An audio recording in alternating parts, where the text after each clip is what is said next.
Guys, welcome to the Magadh classes. आज हम बौद्ध धर्म के बारे में पढ़ेंगे। बौद्ध धर्म से जितने भी रिलेटेड क्वेश्चन है सभी कर लेंगे। चलिए शुरू करते हैं। अगर आप इस मेरे चैनल पे अगर नए नए हैं तो चैनल को ज़रूर सब्सक्राइब करें, लाइक करें, शेयर करें, कमेंट करें। तो चलिए शुरू करते हैं।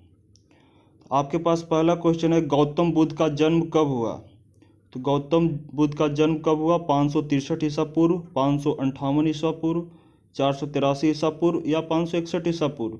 तो गौतम बुद्ध का जन्म 563 ईस्वी पूर्व में होता है गौतम बुद्ध का जन्म। और जन्म कहाँ हुआ था? लुम्बिनी, नेपाल में हुआ था। लुम्बिनी में हुआ था जो अभी नेपाल में है। मृत्यु कब हुई थी इनकी? 483 ईसा पूर्व में होती है। और कहाँ होती है? कुशीनगर, जो कि देवरिया जिला यूपी उत्तर प्रदेश में है। गौतम बुद्ध का जन्म 563 ईसा पूर्व, मृत्यु 483 ईसा पूर्व। जन्म कहाँ हुआ था? लुम्बिनी, नेपाल में। मृत्यु क्या हुई थी? कुशीनगर, देवरिया में। चलिए अगले क्वेश्चन की ओर।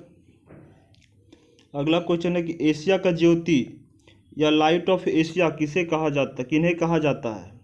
महात्मा गांधी को, गौतम बुद्ध को, अकबर को या महावीर को?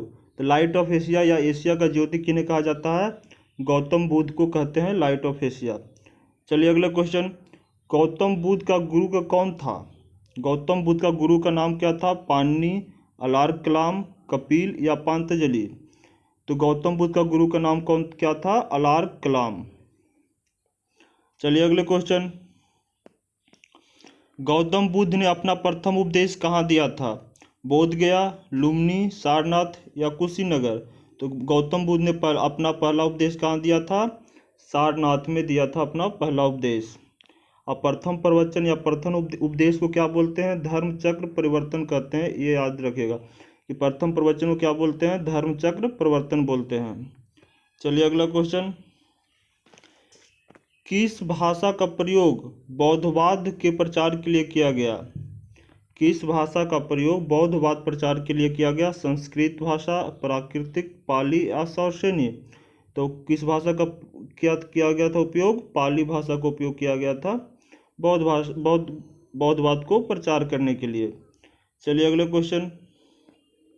बौद्ध धर्म ग्रहण करने वाली पहली महिला कौन थी?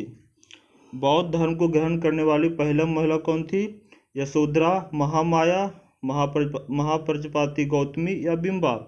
तो बौद्ध धर्म ग्रहण करने वाली पहली महिला कौन थी? महाप्रजापति गौतमी, जो इनकी मौसी थी गौतम बुद्ध का। चलिए अगले क्वेश्चन की ओर। सिद्धार्थ बुद्ध को ज्ञान की प्राप्ति कहाँ हुई थी? तो गौतम बुद्ध का बचपन का नाम सिद्धार्थ था। उनकी ज्ञान की प्राप्ति कहाँ होती है? वाराणसी, सारनाथ, कुशीनगर या बोध गया, जो कि बिहार में है बोध गया। तो सिद्धार्थ बुद्ध को ज्ञान की प्राप्ति कहाँ होती है? बोध गया में होती है ज्ञान की प्राप्ति। चलिए अगले क्वेश्चन। मठ, मंदिर और स्तूप किस धर्म से संबंधित है? बौद्ध धर्म, जैन धर्म, हिंदू धर्म या ईसाई धर्म? तो मठ, मंदिर और स्तूप कौन धर्म से संबंधित है? तो बौद्ध धर्म से संबंधित है मठ, मंदिर और स्तूप। अगले क्वेश्चन। सांची क्यों विख्यात है? चट्टान काटकर बनाए गए मंदिर के लिए, सबसे बड़ा बौद्ध स्तूप के लिए, या गुहा चित्रकारी के लिए, अशोक के शिलालेख के लिए? तो सांची क्यों विख्यात है? सबसे बड़े बौद्ध स्तूप के लिए विख्यात है। चलिए अगले क्वेश्चन। बौद्ध धर्म ने समाज के निम्न वर्गों पर महत्वपूर्ण प्रभाव डाला। व्यापारी और पुजारी, साहूकार और गुलाम, योद्धा और व्यवसायी, और महिला और शूद्र। तो बौद्ध धर्म ने समाज के किन वर्गों पे महत्वपूर्ण प्रभाव डाला था? तो महिला और शूद्र पे। अगले क्वेश्चन। बुद्ध के द्वारा गृह त्याग का प्रतीक क्या है? जब बुद्ध भगवान गृह त्याग करते हैं तो उनका प्रतीक क्या है? घोड़ा, हाथी, बैल या भेड़? तो इनके प्रतीक क्या है? घोड़ा है गृह त्याग का प्रतीक। आइए और सब कुछ जान लेते हैं क्या क्या प्रतीक है। जन्म के प्रतीक को बोलते हैं कमल एवं सांड, गृह त्याग का घोड़ा, ज्ञान को पीपल जिसे हम बोधि वृक्ष बोलते हैं, निर्वाण का पद चिन्ह और मृत्यु का स्तूप। सब याद रखिएगा। जन्म का कमल एवं सांड, गृह त्याग का घोड़ा, ज्ञान को पीपल, निर्वाण को पद चिन्ह, मृत्यु को स्तूप। चलिए अगले क्वेश्चन की ओर। गौतम बुद्ध द्वारा भिक्षुणी संघ की स्थापना कहाँ की गई थी? गौतम बुद्ध द्वारा भिक्षुणी संघ की स्थापना कहाँ की गई थी? सारनाथ में, कपिलवस्तु में, वैशाली में या गया में? तो गौतम बुद्ध द्वारा भिक्षुणी संघ की स्थापना कहाँ की गई थी? वैशाली में की गई थी। अगला क्वेश्चन है, तृतीय बौद्ध संगति कहाँ आयोजित हुई थी? वत्स, पाटलिपुत्र, कौशाम्बी या कश्मीर? बताइए तो कहाँ हुई थी? पाटलिपुत्र में हुई थी तृतीय बौद्ध संगति। पूरे बौद्ध संगतियाँ हम जान लेते हैं कहाँ कहाँ हुई थी, इनके अध्यक्ष कौन थे और इसके कौन से शासनकाल में हुए थे। प्रथम बौद्ध संगति कब होती है? 483 ईसा पूर्व में। कहाँ होती है? राजगिरी में। इसके अध्यक्ष कौन थे? महाकश्यप। कौन सी शासनकाल में? किसके शासनकाल में? अजातशत्रु के शासनकाल में। द्वितीय बौद्ध संगति कब होती है? 383 ईसा पूर्व में। कहाँ होती है? वैशाली में। अध्यक्ष कौन थे? सवाकामी। किसके शासनकाल में? कालाशोक के शासनकाल में। तृतीय बौद्ध संगति 255 ईसा पूर्व में। कहाँ होती है? पाटलिपुत्रा में। इसके अध्यक्ष कौन थे? मगिलपुत्र तीर्थ थे। कौन से किसके शासनकाल में हुए थे? तो अशोक के शासनकाल में हुए थे। चतुर्थ बुद्ध संगति कब हुई थी? तो ईस्वी के प्रथम शताब्दी में हुई थी। कहाँ हुई थी? कुंडलवन, जो कि कश्मीर में है।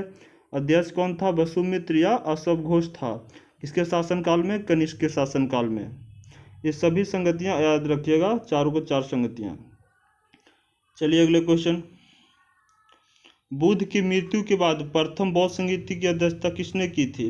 तो बुद्ध की मृत्यु कब हुई थी? 483 ईसा पूर्व में। और इसकी अध्यक्षता कौन की थी? महाकश्यप की थी, जो हम पहले भी बता चुके हैं। अगले क्वेश्चन, महायान बौद्ध धर्म में बोधिसत्व अवलोकितेश्वर को किस अन्य नाम से जाना जाता है? बौद्ध धर्म में बोधिसत्व अवलोकितेश्वर को किस नाम से जाना जाता है? वज्रपाणि, मंजूश्री, पदपाणि या मैत्रेय? तो हम इसे जानते हैं पदपाणि के नाम से भी जाना जाता है बोधिसत्व अवलोकितेश्वर को। अगले क्वेश्चन, बौद्ध धर्म के महायान और हीनयान संप्रदायों में सर्वाधिक मौलिक अंतर कौन सा है?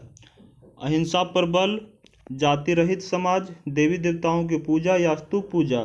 तो बौद्ध धर्म के महायान और हीनयान संप्रदायों में सर्वाधिक मौलिक अंतर कौन सा है? देवी देवताओं की पूजा। चलिए अगले क्वेश्चन, सूची 1 को सूची 2 के साथ मिलान करना है।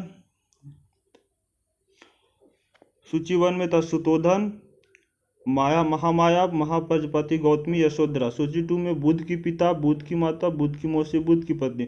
सुतोधन कौन था? तो बुद्ध की पिता था। सुतोधन कौन था? बुद्ध की पिता था। महामाया कौन थी? तो बुद्ध की माता थी। महाप्रजापति गौतमी कौन थी? तो बुद्ध की मौसी थी। और यशोधरा कौन थी? तो बुद्ध की पत्नी थी। ये याद रखिएगा। अगले क्वेश्चन, महात्मा बुद्ध किस क्षत्रिय कुल के थे? शाक्य के, जांत्रिक का, कौशल के या कोलिल का? महात्मा बुद्ध किस क्षत्रिय कुल के थे? तो इसका आंसर होगा शाक्य क्षत्रिय कुल के थे महात्मा बुद्ध। अगले क्वेश्चन की ओर, बुद्ध में वैराग्य भावना किन 4 दृश्यों के कारण बलवती हुई थी? बूढ़ा रोगी लाश सन्यासी, या अंधा रोगी लाश सन्यासी, या लंगड़ा रोगी लाश सन्यासी, या युवा रोगी लाश सन्यासी? तो बुद्ध में वैराग्य भावना किन 4 दृश्यों के कारण हुई थी? बूढ़ा रोगी लाश और सन्यासी। अगले क्वेश्चन, बुद्ध ने सर्वाधिक उपदेश कहाँ दिए थे?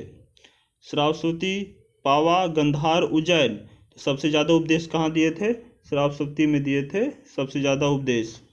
अगले क्वेश्चन, बुद्ध चरित जिसे बौद्धों का रामायण कहा जाता है के रचनाकर है, बुद्ध चरित के रचनाकर कौन है? अश्व घोष, वसुमित्र, बुद्ध घोष या नागार्जुन? तो बुद्ध चरित जिसे बौद्धों का रामायण कहते हैं इसके रचनाकर कौन है? अश्व घोष है, याद रखिएगा अश्व घोष। अगले क्वेश्चन, कौन सी बौद्ध रचना गीता के समान पवित्र मानी जाती है?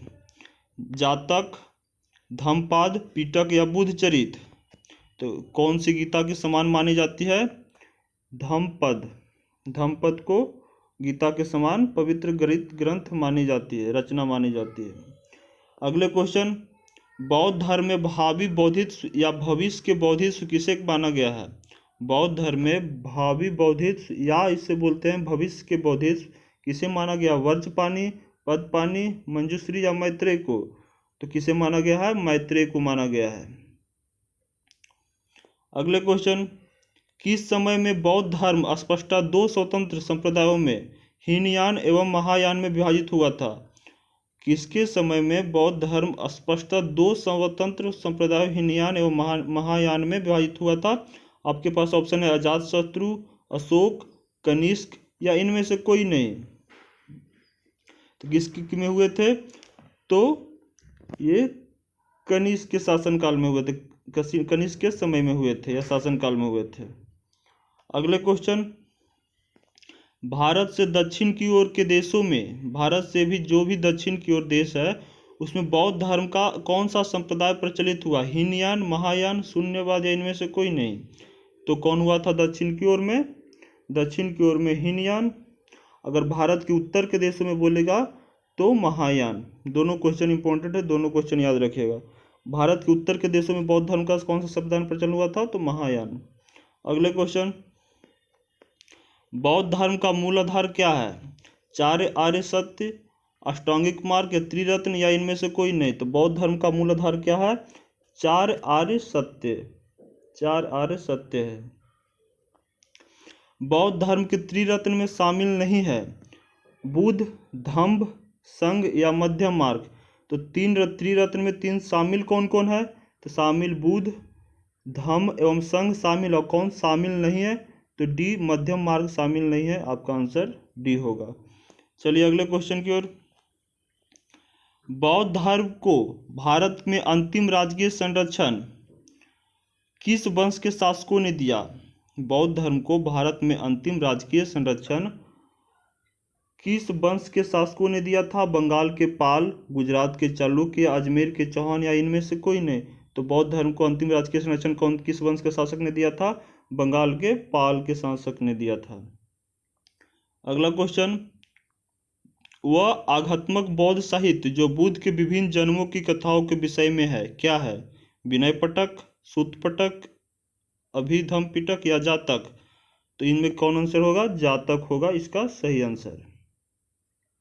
बौद्ध धर्म से रिलेटेड और भी क्वेश्चन जो क्वेश्चन में लिखाया नहीं गया, इसलिए हम पॉइंट बाय पॉइंट करके लिखा दे रहे हैं। चलिए उसे पढ़ लेते हैं। बुद्ध शब्द का अर्थ क्या होता है? बुद्ध शब्द का अर्थ होता है एक ज्ञान संपन्न व्यक्ति। गौतम बुद्ध का पुत्र का क्या नाम था? राहुल नाम था। गृह त्याग की घटना को क्या बोलते हैं? महाभिनिष्क्रमण बोलते हैं। गौतम बुद्ध को ज्ञान प्राप्ति की घटना को क्या बोलते हैं? संबोधि बोलते हैं। बुद्ध के उपदेशों का संग्रह है सूत पिटक में। बौद्ध धर्म का वर्णन किया गया है विनय पिटक में। बौद्ध धर्म के पूजा स्थल को क्या बोलते हैं? चैत्य मंडप। गौतम बुद्ध के सबसे प्रिय शिष्य का नाम क्या था? आनंद था। बोधि वृक्ष किसने कटवाया था? तो बंगाल के शासक जो संसाक ने कटवा दिया था बोधि वृक्ष। बोधि वृक्ष कहाँ है? बोधगया में है। भारत से बाहर बौद्ध धर्म को फैलाने का श्रेय किसे जाता है? भारत से बाहर बौद्ध धर्म को फैलाने का श्रेय जाता है स्मार्ट अशोक का। अगले क्वेश्चन, बौद्धों का सर्वाधिक पवित्र त्योहार क्या है? वैशाख पूर्णिमा। बुद्ध की प्रथम मूर्ति किस कला में बनी थी? मथुरा कला में बनी थी बुद्ध की प्रथम मूर्ति। ये रहे आपके 30 क्वेश्चन जो कि बहुत हर एग्जाम में इंपॉर्टेंट होते हैं। तो आपको वीडियो कैसी लगी? अगर वीडियो अच्छी लगी तो लाइक करें, शेयर करें, सब्सक्राइब करें। धन्यवाद। मिलते हैं अगले वीडियो में।